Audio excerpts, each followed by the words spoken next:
अ, सभी दोस्तों को नमस्कार भाई। और जो जैसे कि मैंने हेडिंग दी है कि कहीं ऐसा तो नहीं है कि किसान आंदोलन जीत लेंगे और हमारी जीत इतनी हो जाएगी कि हम उसके बाद आराम से ज़िंदगी काट सकेंगे। आप पिछले 6 सालों से 7 सालों से देख रहे हो, लगातार देख रहे हो कि ये मौजूदा सरकार है, जो केंद्र की सरकार है, जिस वक्त टेलीविज़न में कोई हिंदू मुसलमान का, किसी धर्म परिवर्तन का, या किसी जातिगत मतभेद का, या किसी धर्म के किसी मुद्दे का, जब वो सब कबाड़ चल रहा होता है मीडिया के अंदर, तब अगले दिन एक छोटी सी खबर और आती है अखबार के अंदर। छोटा सा एक कॉलम आएगा जिसके अंदर ऐसे लिखा होगा कि ये पीएसयू बेचने की और तैयारी कर रही है सरकार, और इसके इतने टेंडर्स जारी कर दिए हैं और अब इनको भी बेचेगी। यानी और फिर अगले ही पल, अगले ही कुछ दिनों के अंदर, 15-20 दिनों के अंदर कभी किसी पीएसयू को या कभी किसी संस्थान को बेचने की तैयारी हो जाती है। लोग घरों से नहीं निकल पाते हैं क्योंकि लोगों को ऑलरेडी मास्क वाली गुलामी की जंजीर पहनाकर घरों में बिठा दिया है, और उनको ये कह दिया है कि तुमने ये गुलामी तोड़ी तो तुम मारे जाओगे या फिर तुम्हें लठ लगेंगे। उसकी तैयारी इन्होंने 2020 के पहले लॉकडाउन में कर दी थी। साइकोलॉजिकल प्रेशर इतना बना दिया था, हर तरफ चर्चा इतनी इसकी है ही, हर मीडिया चैनल पे इसका यही खेल चल रहा है। फिर आपको ये पता चलेगा कि जब ये संस्थान बिक रहे होते हैं, उसी वक्त पूरे देश के अंदर जितने एजुकेशनल इंस्टीट्यूट्स हैं और जितनी सरकारी ज़मीनें हैं जो किसी न किसी संस्था को मिली हुई हैं, जैसे सरकारी स्कूलों की ज़मीन पंचायत के नाम है या फिर उन लोगों के नाम है जिन्होंने वो डोनेट की थी स्कूल के नाम पे, और सरकारी कॉलेजेस जो गांव में हैं उनकी भी ज़मीनों का यही हाल है कि या तो वो पंचायत के नाम पर हैं या फिर वो है। सरकार का पिछले 3 सालों से एक खास प्रेशर आया हुआ है हेड ऑफ द डिपार्टमेंट के ऊपर कि वो उन सारी ज़मीनों की एक बार सारी डिटेल्स जो हैं पटवारी से पूछ करके ऑनलाइन करें, उसके बाद ये सुनिश्चित करें कि उनकी रजिस्ट्री सरकार के नाम हो जाए, मतलब संस्थान के नाम हो जाए, सरकार के नाम हो जाए। एक बार ये हो जाए तो आप क्या समझ रहे हैं कि वो संस्थान के नाम रजिस्ट्री करने का क्या लॉजिक है? आपको क्या लगता है कि लाल डोरा क्यों तोड़ा गया था? लाल डोरे के अंदर रजिस्ट्री करने का मकसद था सरकारी स्कूलों की ज़मीन और इन सरकारी संस्थानों की ज़मीनों को सरकार के नाम करने का। उसके बाद उन ज़मीनों का क्या होने वाला है ये आप समझ सकते हैं, जो कि बाकी हेल का, बेल का, सेल का, एलआईसी का, एयरपोर्ट का, एयर इंडिया का, और जो बाकी संस्थानों का हुआ है वही इन संस्थानों का होने वाला है, इन ज़मीनों का होने वाला है। यानी ये प्राइवेट हाथों में जाने वाली हैं। अब सरकारी स्कूल प्राइवेट हाथ में चले गए, मिल प्राइवेट हाथ में चले गए, कॉलेजेस प्राइवेट हाथों में चले गए, मेडिकल फैसिलिटीज़ प्राइवेट हाथों में चली गई, उसके बाद सारे petrol, diesel and everything private हाथों में चले गए। प्राइवेट हाथ वो कौन हैं?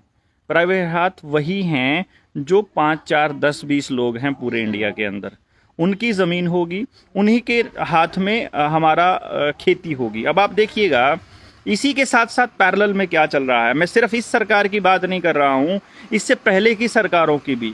और ये सरकारें क्यों कर पाती हैं इसको भी समझना बहुत ज़रूरी है कि भाई अगर कांग्रेस की सरकार भी वही कर रही थी तो बीजेपी की सरकार भी वही कर रही है, तो क्या ये सारे ऐसे हैं या इसके पीछे कोई और कारण है? क्योंकि बीजेपी में भी तो वही कांग्रेस वाले लोग हैं भाई। 144 पार्लियामेंट के मेंबर्स तो वही हैं जो पहले यूपीए की सरकार में हुआ करते थे। तो इसका मतलब ये हुआ कि उसमें और इसमें कोई फ़र्क नहीं है।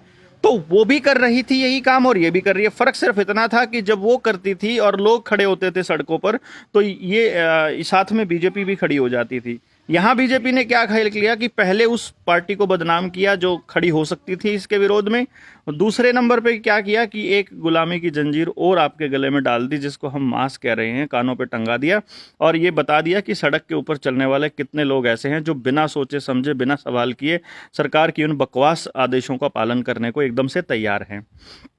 अब साथ के साथ आपको एक चीज़ और खेल समझ में आएगा कि जो मैं आपको बता रहा था कि जब वो संस्थानों को सबको प्राइवेट हाथों में दे चुके होंगे तो खेती की ज़मीन का क्या होगा, और जो मतलब हमारे साथ ऐसा क्या होने वाला है कि आने वाले वक्त में, मैं बार बार अपनी वीडियोस के अंदर बोलता हूं कि आपको गुलाम करा जा रहा है। खेती के कानून अगर आप गौर से पढ़ लेंगे, जो कि मैं रिक्वेस्ट करूंगा हर आदमी से कि उन कानूनों को पढ़िए, अगर नहीं पढ़ सकते हैं तो मुझसे मांग लीजिए, नहीं तो डिटेल वीडियो मैं एक अलग से भी बना देंगे। डॉक्टर अजय बल्हारा की बहुत सारी वीडियोस पहले भी हैं, हम दोबारा से भी बना देंगे कि फ्रेश वीडियोस आ जाएं।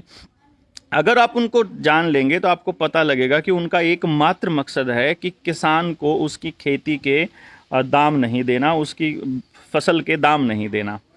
अब जब आपसे टैक्सेस के माध्यम से पैसा खींचा जा रहा है बड़ी कंपनियों की तरफ, उधर से आपको किसान क्रेडिट कार्ड दे करके लोन आपको कर्जदार बना दिया, फिर किस्तें चली हुई हैं हर प्राइवेट नौकरी करने वाले आदमी की, घरों की या किसी भी चीज़ की, उसके बाद सरकारी नौकर की भी चली हुई हैं किस्तें। हीपा ने एक नया ट्रेनिंग प्रोग्राम चालू किया है जिसके अंदर ये मेंशन किया है कि आप सरकार के खिलाफ नहीं लिख सकते। मतलब इतना बड़ा प्रोपेगेंडा चल रहा है पैरेलल में हर चीज़ का।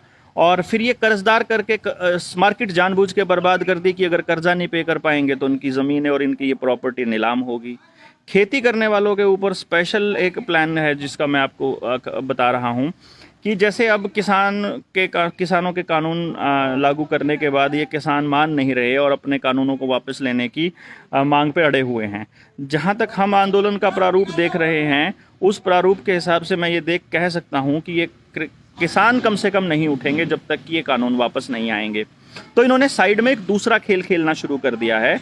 साउथ में अमेरिका की कंपनी ने एक नया हार्प सेंटर बनाया है, HAARP।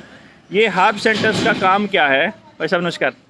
इन हार्प सेंटर्स का काम क्या है, ये क्या कर रहे हैं, ये आर्टिफिशियल तरीके से बारिश, आंधी, तूफान और बाढ़ और सूखे को लाया जा सकता है। ये उसके एक्सपेरिमेंट्स के नाम पर एक नए सेंटर्स खोले हैं लगभग हर उस कंट्री में जहाँ जहाँ ये खेती के इस तरह के कानून हैं, जहाँ कॉरपोरेट्स को बड़ी ज़मीनें दिलानी हैं। इसका मतलब हार्प के थ्रू आपने पिछले कुछ दिनों के अंदर ये एक्सपेरिमेंट देखे होंगे कि जून के महीने में भी आपको ठंड लग रही है और कंबल ओढ़ना पड़ रहा है या फिर चादर ओढ़नी पड़ रही है, AC नहीं चलाना पड़ रहा है, उसके बाद एकदम से गर्मी हो रही है, फिर आगे आने वाले वक्त में क्या होगा। यानी कि ऊपर से सरकार ऑनलाइन रजिस्ट्री करवा रही है फसलों की।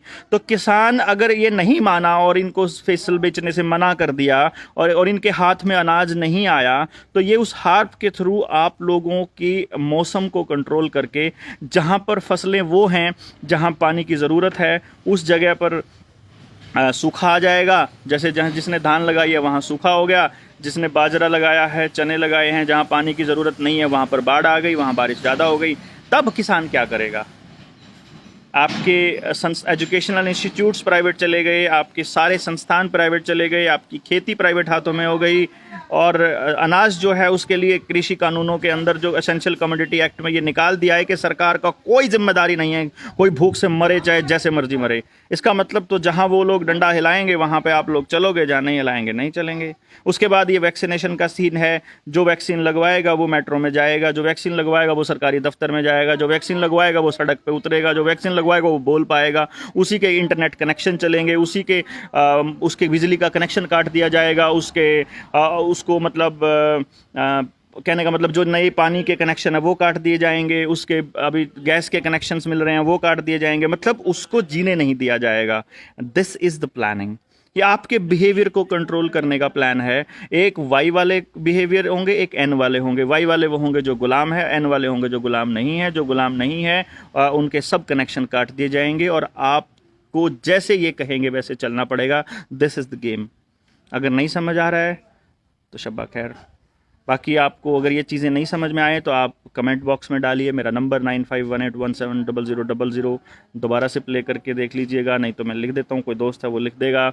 कमेंट बॉक्स में आपको मेरा नंबर मिल जाएगा, मेरे को व्हाट्सएप करिए, मैं आपको वो सारे डॉक्यूमेंट दूंगा जिसमें ये पता चलेगा कि वैक्सीन से कितनी हो रही है। वो डॉक्यूमेंट दूंगा जहाँ सरकार ने ये कहा है कि ये मैंडेटरी नहीं है वैक्सीनेशन, लेकिन हर डिपार्टमेंट ज़बरदस्ती कर रहा है। वो डॉक्यूमेंट दूंगा जहाँ ये पता लग रहा है कि रोज़ की रोज़ाना मौत हो रही हैं। वो कह रहे हैं कि ये 1 साल तक वैलिड होगा, फिर आपको बूस्टर्स लगवाने पड़ेंगे। ये मैं 1.5 महीना पहले कह रहा था कि आपको हर साल बूस्टर लगवाने पड़ेंगे। सरकार के खजाने खाली हो चुके हैं तो बूस्टर्स कहाँ से लगवाएंगे? आपकी ज़मीनें बिकेंगी, सोना बिकेगा, घर बिकेगा, सब बिकेगा, आपका सब कुछ बिकेगा, मैं आपको बता रहा हूँ। And you will be the slaves. Slavery system आ रहा है दोबारा से। अगर आपसे बाहर निकला जाता है घर से तो निकलिए, नहीं निकला जाता तो कोई बात नहीं भैया, आपकी खुदा खैर।